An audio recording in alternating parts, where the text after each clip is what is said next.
నమస్తే.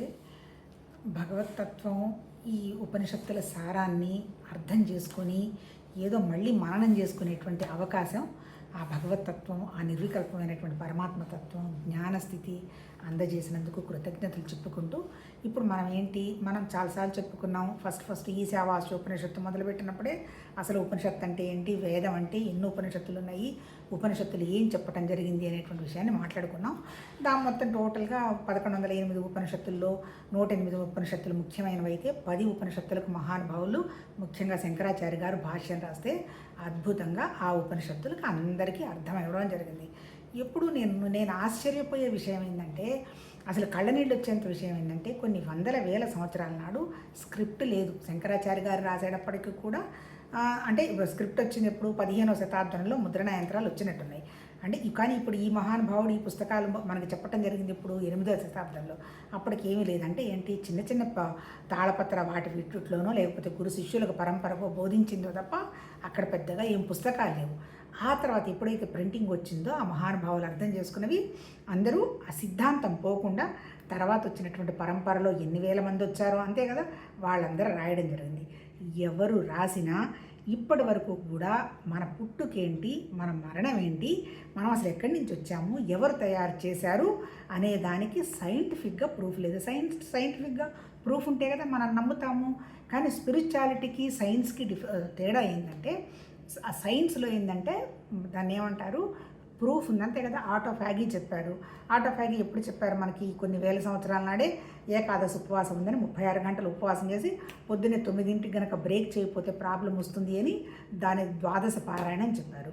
దానివల్ల మనకేం తెలుసు అంటే, మన పెద్దవాళ్ళు చెప్పారు ఏదో సంప్రదాయం సంస్కృతి అని చేయటమే తప్ప దానికి అథెంటిసిటీ లేదు. రీసెంట్గా ఏమైంది, దాన్ని సైంటిఫిక్గా ల్యాబ్లో ప్రూవ్ చేశారు జపాన్ శాస్త్రవేత్తలు. ఏమని, ఎప్పుడైతే నువ్వు 36 గంటలు ఉపవాసం ఉంటావో లోపల ఉన్నటువంటి మనకి ఇల్ హెల్త్ కానీ ఆ నెగటివ్ సెల్స్ కానీ వాటిని గుడ్ సెల్సే తినడం మొదలుపెట్టి చెత్తని బయటికి పంపిస్తాయి, టాక్సిన్సే. అంటే మన శరీరం మొత్తం ఉన్నది మంచి బ్యాక్టీరియా, చెడ్డ బ్యాక్టీరియా. ఆ మహానుభావులు వాళ్ళు పరికరం లేదుగా, బ్యాక్టీరియా ఉందా ఏముందా చూడటానికి. కాకపోతే వాళ్ళ ఆలోచన విధానం బట్టి మంచి బ్యాక్టీరియా ఒకదానికి కనెక్ట్ అయిపోతుంది.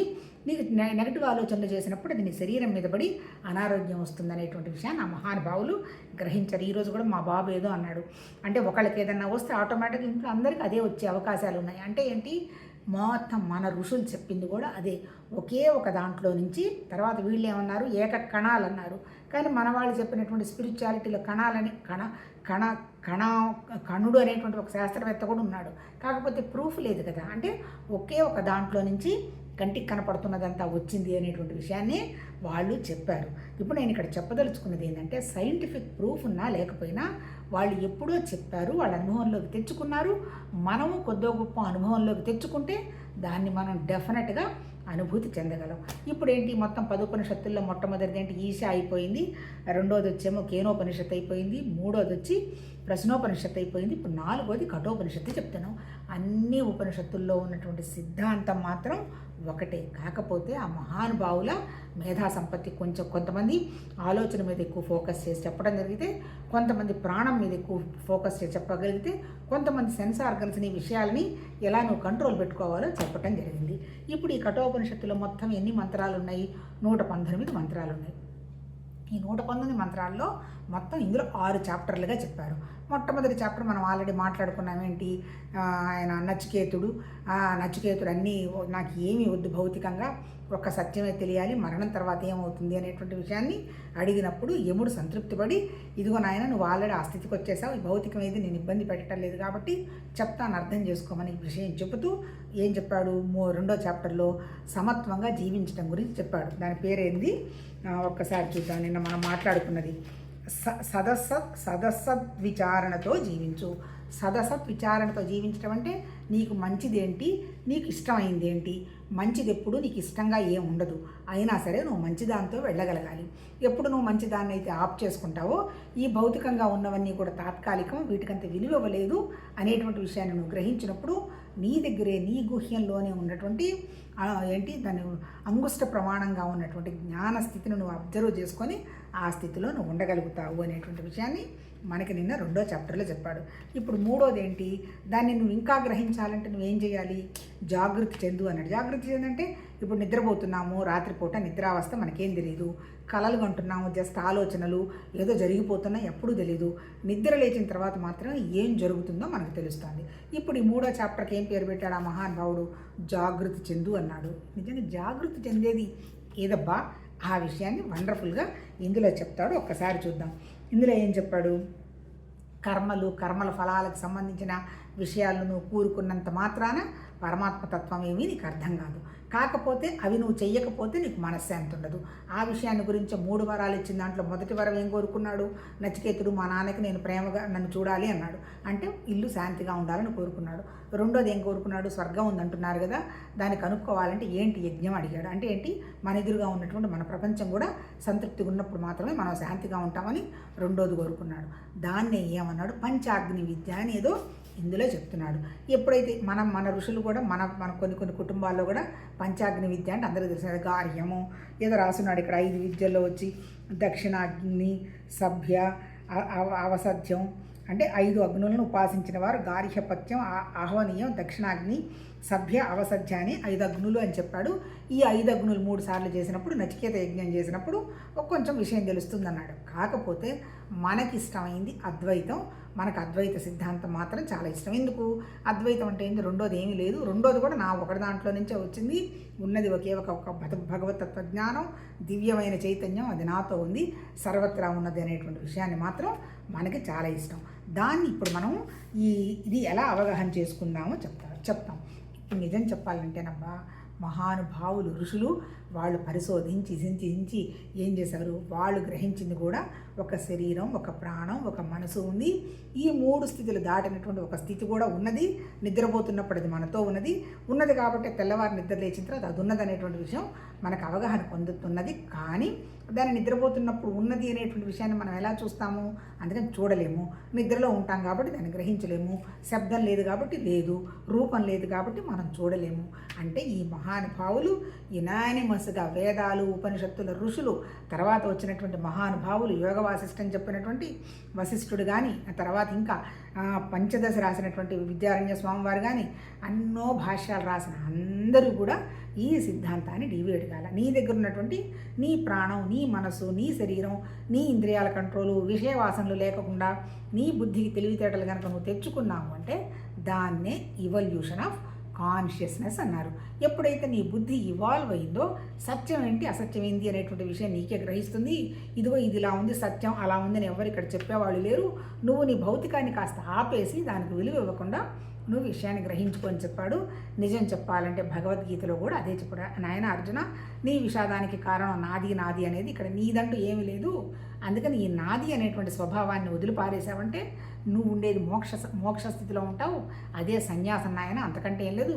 నీ గుణాలు నాది అని లేకపోతే నువ్వే భగవతత్వం, నువ్వే జ్ఞానం, సర్వత్రా ఉన్నది, నీతో కూడా ఉన్నదనేటువంటి విషయంగా 18వ చాప్టర్లో మహానుభావుడు భగవాన్ దాన్ని కన్క్లూడ్ చేస్తాడు. మళ్ళీ ఇక్కడ భగవాన్ అంటే నామరూప క్రియలు ఉన్నవాడు కాదు. ఎక్కడ మన ఉపనిషత్తుల్లో కానీ వేదాల్లో కానీ ఒక నామం ఉన్నవాడు దేవుడు అని చెప్పలే. వాళ్ళు కూడా అందరం దేవుళ్ళమే. ఆ భగవతత్వంలో నుంచి వచ్చిన వాళ్ళు వాళ్ళు జీవించారు, ఇలా జీవించాలని మనకి చెప్పారు, వెళ్ళిపోయారు. వాళ్ళని ఆ కాలాన్ని ఇతిహాసం అంటారు, వాటిని స్మృతులు అంటారు. అంటే ఏంటి? జీవించి చూపించారు కాబట్టి. అంతేగాని వాళ్ళు కూడా బ్రహ్మ, విష్ణు, మహేశ్వరులతో సహా కూడా పరమాత్మతత్వంలో నుంచి వచ్చినటువంటి ప్రకృతి అని చెప్పడం జరిగింది. అంటే ఆ స్థితిని మనం ఇవన్నీ వదిలేస్తే తప్ప, ఈ నామరూప క్రియల ఆలోచనలు గోలలు వదిలేస్తే తప్ప మనం ఆ స్థితిని పట్టుకోలేమని చెప్పాడు. ఈ ఉపనిషత్తుల్లో కూడా మహానుభావుడు అదే చెప్తున్నాడు. ఇప్పుడు ఇక్కడ ఏం చెప్తున్నాడు ఆయన? ఇక్కడ నాయన నీ రథం అనేది ఒకటి ఉంది. ఏంటి? మనకు అర్థం కావడానికి వాళ్ళు ఎంత ఇబ్బందులు, ఎంత ఆలోచన చేసి ఉంటారో, ఎంత అర్థం చేసుకున్నారో అసలు తలుచుకుంటేనే కళ్ళనీళ్ళు వచ్చేస్తాయి వాళ్ళ తెలివితేటలకి. అంటే వాళ్ళకున్నటువంటి తెలివి ఇంకోటి ఉపయోగం చేస్తే ఈ ఇంటర్నెట్ లాంటివి ఎప్పుడో కొన్ని వందల వేల సంవత్సరాల నాడే వచ్చిండేవి. కానీ వాళ్ళు భౌతికం మీద వాళ్ళ బుద్ధి పెట్టల. వాళ్ళ పరమాత్మతత్వాన్ని గ్రహించి ఎట్లా మనిషి ఆనందంగా, ఆరోగ్యంగా, సంతోషంగా బతకాలనే వాళ్ళ యొక్క ఎఫర్ట్ అంతా వాళ్ళ ఎఫర్ట్ అంటే ఆ భగవతత్వ ప్రాసెస్ని పెట్టి మనకు అందించడం జరిగింది. ఇక్కడ ఏం చెప్పాడు, నీ శరీరం అనేది ఒక రథం.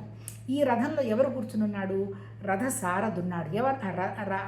రథాన్ని అధిరోహించి ఒక ఆయన కూర్చున్నాడు. ఎవరైనా భగవతత్వం యొక్క ఆత్మ జ్ఞానం ఉంది నీతో పాటు.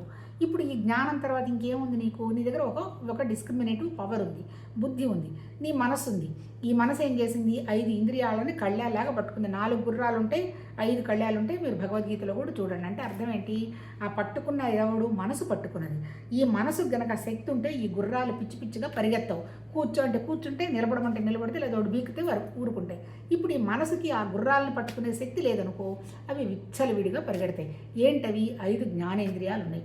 అమ్మ నువ్వు వినేది తప్పు, దీనివల్ల నీకేమి లాభం రాదు, ఏదన్నా వింటే కాస్త మంచి మాట విను, భగవతత్వ విషయం చెప్పు అని చెప్పాలంటే నీ మనసుకి ఏంటి, ఆ చెవులని అంటే ఆ శబ్దాన్ని గట్టిగా ఆ కళ్యాన్ని గట్టిగా పట్టుకునేటువంటి శక్తి నీ మనసుకు ఉండాలి. చూస్తూ ఉంటుంది, గుర్రం పోయి అక్కడ పిచ్చిగడ్డి ఉంది, అది ఉంది, తిందామని కొట్టి నీకు అక్కడ ఇంటికి పోతే బోలెడు పెడతారు, నోరు మూసుకొని అవి చూడవాకమని చెప్పగలగాలి అంటే మనసుకి కంట్రోల్ ఉండాలి. మనసుకి ఆ ఇంద్రియాన్ని పట్టుకునే కంట్రోల్ ఉండాలి. నోరు ఇష్టం వచ్చినట్టు మాట్లాడుతుంటే, ఇష్టం వచ్చినట్టు తింటుంది. అమ్మా ఇవన్నీ నువ్వు ఇబ్బందులు వస్తాయి, నీకు నీ శరీర పోషణకి ఎంత అవసరమో అంత తీసుకో, దానివల్ల నువ్వు అలా తీసుకోగలిగావంటే నీ ద్వారా జరిగే మేనిఫెస్ట్ అయ్యే ప్రతి పరమాత్మతత్వం వ్యవహారంగా వెళుతుంది అని చెప్పడానికి మళ్ళీ మనసు కంట్రోల్ ఉండాలి. ఇప్పుడు ఈ మనసుకి కంట్రోల్ వచ్చిన తర్వాత ఈ మనసుని నిజంగా నడిపించేది ఎవరు, బుద్ధి. బుద్ధి ఎలా నడుస్తోంది, ఆ భగవతత్వ చైతన్యం ఉండబట్టే. ఇప్పుడు మన మహానుభావులు, మన ఋషులు చెప్పింది ఏంటి, ఆధ్యాత్మిక సాధన అంటే సత్యాన్ని మనం గ్రహించడం, అంతకంటే ఇంకేం లేదు. సత్యాన్ని మనం గ్రహించాలంటే అసత్యానికి విలువ ఇవ్వడం తగ్గించాలి. అసత్యం అంటే ఏంటి, అబద్ధాలు ఆడటమో, దొంగతనం చేయడమో, డబ్బులు సంపాదించడమో కాదు. నేను వేరు, పరమాత్మతత్వం వేరు, నా దగ్గర లేనిది ఏది బయట లేదు, ఆ భగవతత్వ జ్ఞానం నా దగ్గరే ఉందనేటువంటి విషయాన్ని మనం గ్రహించగలగటమే సత్యం. దానికి నామరూప క్రియ గుణాలు ఏమీ లేవు. నువ్వు అనుభూతి చెందొచ్చు. ఎట్లా అనుభూతి చెందుతావు, ప్రపంచాన్ని, భౌతికత్వాన్ని, నాది అనేటువంటి నీ శరీర భావాన్ని, నా ఇష్టాలు అయిష్టాలు అనేటువంటి వస్తువులని, ఆ తర్వాత నా ఇంద్రియాలని, నా మనస్సుని కంట్రోల్ రెగ్యులేట్ చేయగలిగినప్పుడు, అటువంటి స్థితి నా బుద్ధికి వికాసం, వైరాగ్యం వచ్చినప్పుడు అప్పుడు నా దగ్గర ఉన్నటువంటి జ్ఞానస్థితి నాకు అవగాహన అవుతుంది. భగవద్గీత కూడా చెప్పాలంటే ఈ ఉపనిషత్తులే బేస్ చేసుకొని చెప్పచ్చు. ఎందుకంటే భగవద్గీత కంటే ముందుది ఈ ఉపనిషత్తులు, అంతే కదా. ఉపనిషత్తుల సారం బ్రహ్మసూత్రాల తర్వాతే భగవద్గీత వ్యాస భగవానుడు మనకు అందించాడు. ఆ తర్వాత ఇప్పుడు ఏంటి ఇక్కడ జ్ఞానం, బుద్ధి, మనస్సు, ఇంద్రియాలు, విషయాలు, వస్తువులు. ఇప్పుడు మన ఆధ్యాత్మిక సాధన ఎక్కడి నుంచి జరగాలి, విషయాలు, వస్తువులు ఉంటాయి, వాటిని మానసికంగా తీసుకోం. ఎప్పుడు ఏ టైంకి అవసరం అవుతుందో దాన్ని వాడతాం, తర్వాత దాన్ని మర్చిపోతాం. అట్లా మర్చిపోయిన తర్వాత ఇంద్రియాలు అటు ఇటు చూడడం మానేస్తాయి. ఎందుకు, ఇంకా నీకు వస్తువుల విషయాల మీద ఇంట్రెస్ట్ పోయింది కదా. అప్పుడు మనసుకి ఇంకా సంకల్ప వికల్పాలు ఉండవు, చేసే పని ఉండదు. ఎప్పుడైతే మనసుకు సంకల్ప వికల్పాలు లేని స్థితి వస్తుందో మన ఇంటలెక్ట్కి వివేకం, వైరాగ్యం వస్తుంది, మనసు ప్రశాంతంగా, బుద్ధి వికాసం చెంది ఉంటుంది. అప్పుడు ఆ జ్ఞానస్థితి నీ దగ్గర ఉందనేటువంటి విషయాన్ని నువ్వు గ్రహిస్తావు. ఇదే ఈ విషయం ఇందులో చెప్పటం జరిగింది. ఏంటి చెప్పాడు ఈ మహానుభావుడు, ఒక్కసారి చూద్దాం. సరే, అది అయిపోయిన తర్వాత ఇక్కడ ఏం చెప్తున్నాడు, ఆత్మరధికుడు, శరీరం రథం, బుద్ధి సారథి, మనసు కళ్ళెం, ఇంద్రియాలు గుర్రాలు, విషయ వస్తువులు ఆ గుర్రాలు పరుగు తీసి వెళ్ళే మార్గాలు, శరీరం, ఇంద్రియాలు, మనస్సు, వీటితో కూడిన జీవుడు జీవితాన్ని అనుభవించేవాడని మహాత్ములు చెప్తారంట కదా. ఇంద్రియాలు ఎడిపోతాయి, నాకు అది కావాలి, ఇది కావాలి, అవసరం ఉంటుంది ఇంట్లో, ఎందుకమ్మా ఇది కొనుక్కొచ్చామంటే వాళ్ళు చాలా చీపుగా ఇచ్చారంటావు. ఎందుకు చీపుగా ఇచ్చినంత మాత్రం నీకు అవసరం లేదు, ఎందుకు కొనుక్కోవాలి అంటే ఊరుకోదు మనసు. ఊరికిన పడేస్తున్నారు కదా. ఎక్కడే మనం ఎంత బాగా ఉన్నవాళ్ళమైనా మన దగ్గర ఎన్నున్నా అవతల వాళ్ళు ఏదైనా ఒక చిన్నది ఇచ్చినా భలే సంతోషంగా తీసుకుంటాం. అంటే జీవత్వ లక్షణం, కానీ పరమాత్మతత్వ లక్షణం అది కాదు. ఇవ్వడమే పరమాత్మతత్వ లక్షణం, తీసుకోవటం కాదు.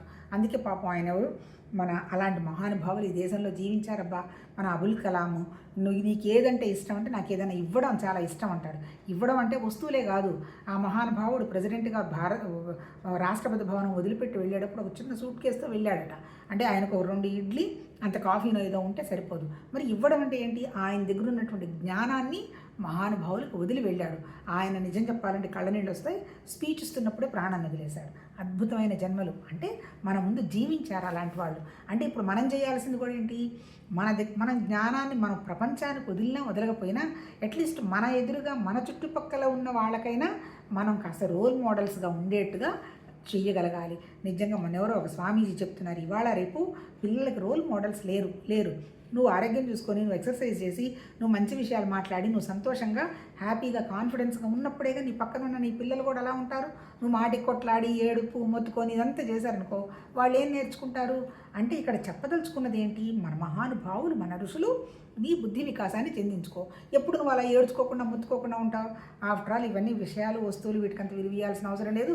ఒకవేళ నాకు ఆ కోరిక కూడా ఉంది, ప్రయత్నం చేసి తెచ్చుకుంటాను, తెచ్చుకున్నా ఏముంది, దానివల్ల ఎన్నాళ్ళు వాడుకుంటాను అనేటువంటి విషయం వచ్చింది, నీకు టెన్షన్ పోతుంది.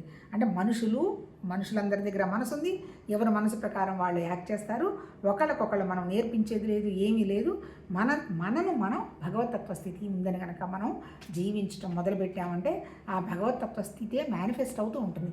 మనకు ఆ స్థితి లేదనుకో, మరి మనం ఏం చేస్తాము? నా దగ్గర పల్లీలు ఉంటే పల్లీలే పంచి పెడతా, జీడిపప్పు ఉంటే జీడిపప్పే పంచి పెడతా.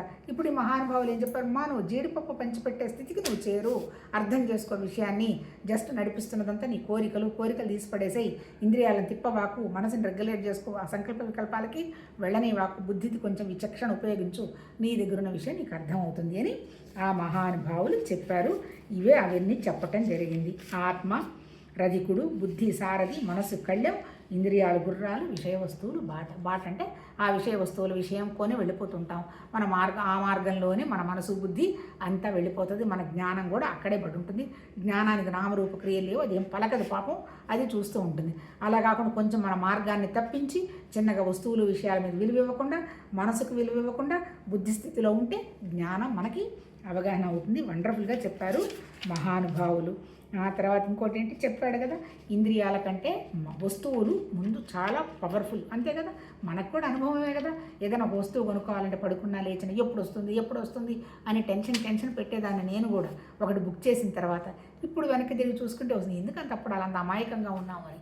2 రోజుల తర్వాత వస్తుంది, ఏం కొంపలు అంటుకుంటుంది తెలియదు. నాకు వెంటనే రావాలి, అన్నీ జరిగిపోవాలి, ముందు చూపే లేదు తెలియక. అది అంటే అంత పవర్ఫుల్ ఆ విషయాలు, వస్తువులు. అది కొంచెం తర్వాత ఇంకొంచెం ముందుకెళ్ళిన తర్వాత దానికంటే పవర్ఫుల్ ఏంటో తెలుసా? ఇంద్రియాలు, అంతే కదా. అది చూసిందంటే జరిగి తీరాల్సిందే, మాట్లాడిందంటే ఉండాల్సిందే. దానికంటే పవర్ఫుల్ మనసు కంటే పవర్ఫుల్ బుద్ధి కంటే పవర్ఫుల్ మన దగ్గర ఉన్నటువంటి జ్ఞానం. ఇప్పుడు మనం ఇప్పుడు మనస్సుకి జ్ఞానానికి పవర్ఫుల్ ఉందే కానీ దానికి కోరికలు ఏమీ లేవు. అది వండర్ఫుల్గా ఉంది. మనం కూడా ఆ స్థితిలో ఉంటే ఈ ఇంద్రియాలు కానీ, ఈ కోరికలు కానీ, ఈ అయిష్టాలు కానీ మన ఎటువంటి ఇబ్బంది పెట్టవు. అంటే ఏంటి, మన టెన్షన్ అంతా ఏంటి, మన ఇంద్రియాలే కదా. ఇప్పుడు సపోజ్ మనకి ఏదైనా ఒక హెల్త్ ప్రాబ్లం వచ్చింది, నువ్వు ఇవేవి తినకూడదమ్మా అన్నారు, మనిషి డీలా పడిపోతాడు, సగం జబ్బు వచ్చేస్తుంది. ఇప్పుడు తినకపోతే వేరే ఉన్నాయి కదా, అవి తినచ్చు కదా. అంటే అవి తినచ్చు కదా అని ఆలోచన రావాలి అంటే నీ బుద్ధికి వివేకం, వైరాగ్యం రావాలి. అంటే ఈజీ మెథడ్స్లో వెళ్ళటం అనే దానికంటే కూడా కొంచెం నేను ప్రయత్నం చేస్తే ఇవన్నీ సాధించడం పెద్ద కష్టం కాదు అనేటువంటి కాన్ఫిడెన్స్ రావాలండి. నిజం చెప్పాలంటేనబ్బా, నేను ఇప్పుడు భగవంతుడి దేవలో ఏదో పుస్తకాలు ఏదో చూడడం జరుగుతుంది, ఎక్కడ దేవుడు ఇలా ఉన్నాడు, అలా ఉన్నాడు, ఆయన అలా చేస్తాడు, ఇలా చేస్తాడని ఏమి చెప్పాల. నీ కోరికలు తగ్గించుకొని నీ ఆలోచనని కాస్త మంచి విషయం మీద ఉన్నది ఒకే ఒక పరమాత్మతత్వం జ్ఞానం నా దగ్గరే ఉందని కనుక పెట్టావంటే నీ ఎదురుగా ఉన్నవన్నీ పటపటపట పడిపోతాయని ఆ మహానుభావులు చెప్పటం జరిగింది. అంటే ఏంటి, అన్నిటికంటే శక్తివంతమైంది మా దగ్గరే ఉన్నటువంటి పరమాత్మతత్వ జ్ఞానం. అది ఎలా ఉంది? అన్మానిఫెస్ట్గా ఉంది, అది కంటికి కనపడదు, నువ్వు చూడలేవు. కానీ నువ్వు ఈ భౌతికానికి సంబంధించినవన్నిటిని స్విచ్ ఆఫ్ చేసావంటే దాన్ని నువ్వు గ్రహించగలుగుతావు. అదే అనుభూతి అని చెప్తున్నాడు. ఆ తర్వాత ఇంకేమన్నాడు, ఈ జ్ఞానం ఎక్కడుంది? నా దగ్గర ఒక్క దాని దగ్గరే ఉందా? లేదబ్బా, ఈ జ్ఞానం లేని స్థలమే లేదు. ఎక్కడంటే అక్కడ, అంటే ఈవెన్ బాత్రూమ్కి వెళ్ళిన తర్వాత అక్కడ కూడా ఆ పరమాత్మతత్వ జ్ఞానమే ఉంది. ఎందుకంటే దానికేమో నామరూప క్రియాలు ఏమీ లేవు, సర్వత్రా ఉన్నది. నీ దగ్గరే ఉంది కదా. నువ్వు ఏ ఆలోచన చేస్తే ఆ ఆలోచనకి వెళ్ళే స్థితే జ్ఞానం, ఇంకంతకంటే ఇంకేం లేదు. అది కాకపోతే అది నువ్వు అర్థం చేసుకోవాలి అంటే బుద్ధికి ఏకాగ్రత రావాలి, జీవత్వ భావం తొలగాలి, సూక్ష్మత్వం అంటే భౌతికానికి విలువ ఇవ్వడం తగ్గించుకోవడం. అబ్బా, చాలామంది సూక్ష్మం అవ్వాలి, సూక్ష్మ అవ్వడం అంటే ఏంటి?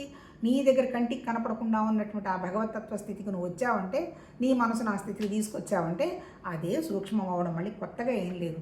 తర్వాత ఏంటి మరి, అది నిన్ను కనుక్కోకుండా నేను ఆపుతున్నది ఏంటి?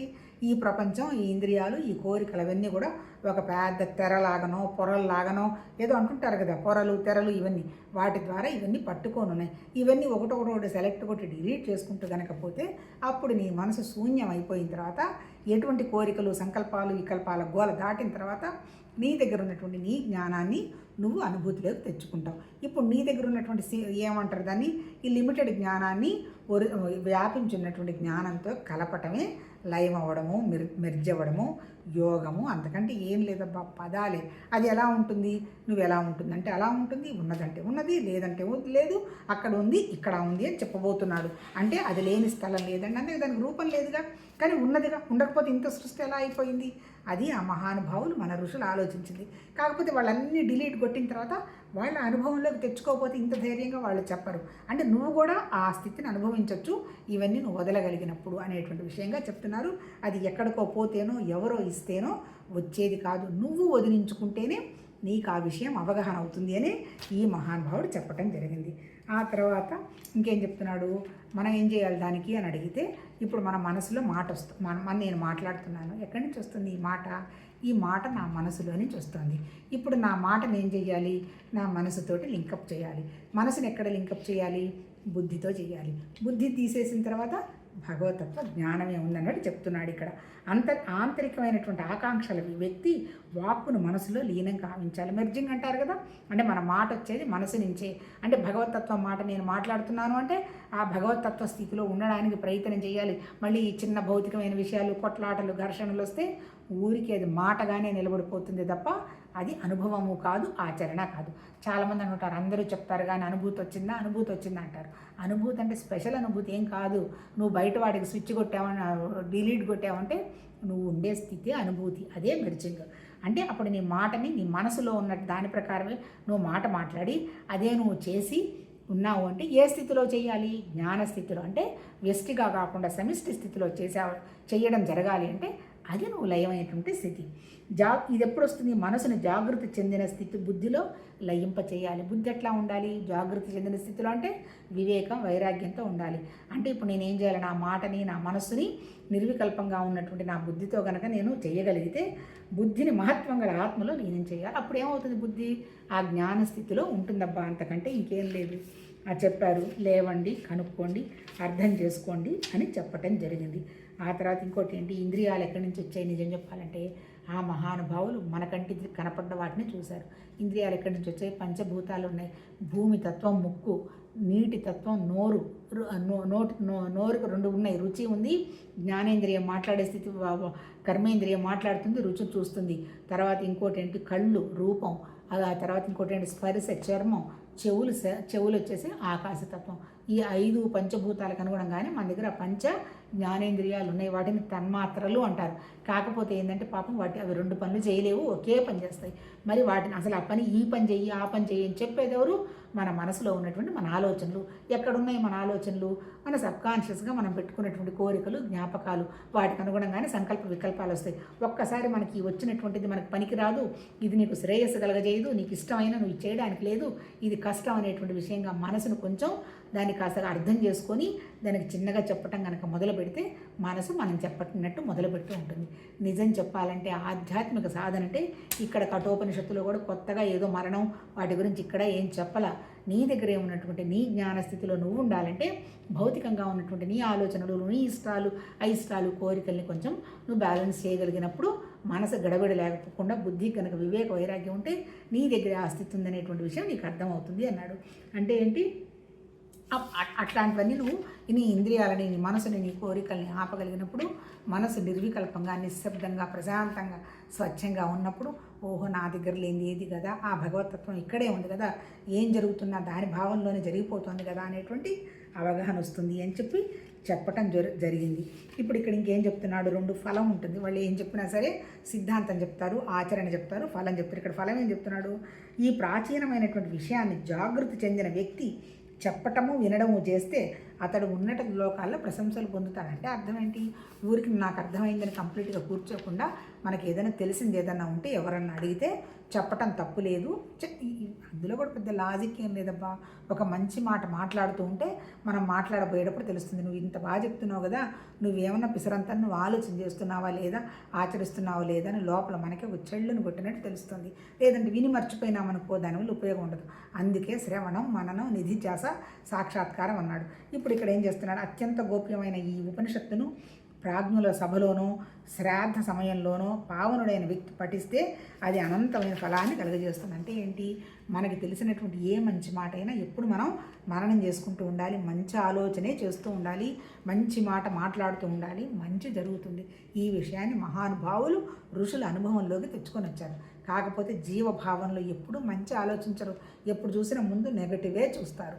ఆ నెగటివ్ చూసిన తర్వాత పాజిటివ్గా ఇన్ని పాయింట్లు ఉన్నాయని మనసు వెళ్ళదు, అది సహజం. కాకపోతే ఆ నెగటివ్లో నుంచి పాజిటివ్లోకి తిప్పటమే మనసుని ఆధ్యాత్మిక సాధన. చివరి స్థితి ఏంటి, పాజిటివ్ లేదు, నెగటివ్ లేదు, ఎంటీగా మనసుని పెట్టగలగడం. అదే భగవతత్వ సాధన. అలా పెట్టాలంటే హైయెస్ట్గా ఉన్నటువంటి జ్ఞానస్థితి మన దగ్గరే ఉంది, సర్వత్రా ఉన్నది. మనకు ఆ స్థితి కోసం ప్రయత్నం అంటే ఏంటంటే అది గుర్తించాలి అనేటువంటి భావన, శ్రద్ధ, తపన, విశ్వాసం మనకు 100% ఉన్నప్పుడు మాత్రమే జరుగుతుంది. అదర్వైజ్ అర్థం కూడా కాదబ్బా, నిజంగానే చెప్తున్నాడు, ఉపనిషత్తుల సారం అర్థం కాందే, బ్రహ్మసూత్రాలు అర్థం కాందే, భగవద్గీత అర్థం అవుతుంది అనుకుంటారు. ఎందుకంటే అనుభవానికి వచ్చినప్పుడు మాత్రమే ఏదైనా మనం అర్థం చేసుకోవడం జరుగుతుంది అన్నాడు. చూద్దాం, ఈరోజు పూర్తి చేద్దాం అనుకున్నాం, కానీ ఇది ఇంకేదైనా ఇంకో రోజు పడుతుందేమో, చూద్దాము. అది ఏంటి ఆ జ్ఞానం అంటే, అది మనమేననేటువంటి విషయంగా నెక్స్ట్ చాప్టర్లో చెప్తాడు. తర్వాత మరణం తర్వాత ఏం జరుగుతుంది, అసలు మరణం అంటే ఏంటో కూడా చెప్తుంది. రేపు చెప్పుకుందాం. నమస్తే.